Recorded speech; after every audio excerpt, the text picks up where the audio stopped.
জামের ভর্তা খাইতে সেই স্বাদ। যারা খাবেন চলে আসেন। আজকে জাম গাছ থেকে পাড়ি নিয়ে আসলাম, এখন জামের ভর্তা বানাবো।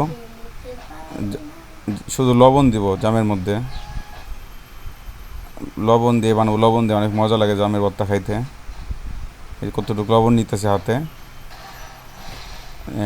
বেশি পরিমাণে নিতেছি কারণ পানির মতো হয়ে গেলে লবণটা একটু বেশি লাগে। লবণ ছিটা দিতেছি জামের উপরে।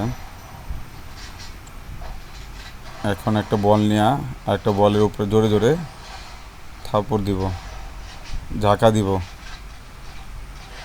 এই যে ঝাঁকতাছি ঝাঁকতাছি ঝাঁকতাছি জামের ভর্তা, জামগুলো এখন নরম হয়ে আসবে। এই ঝাঁকতে জোরে জোরে ঝাঁকতে হইব।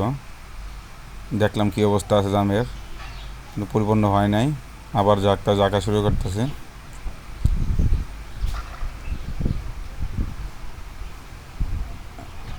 হয় না এখনো।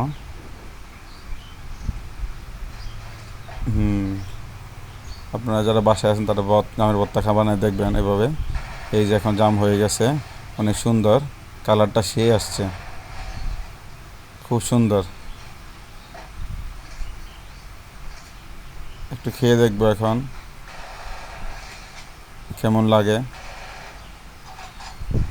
সেই স্বাদ, সেই স্বাদ, অনেক স্বাদ, সেই স্বাদ। মধু মধু রসমালাই, অনেক স্বাদ, মধু মধুর মতো লাগে।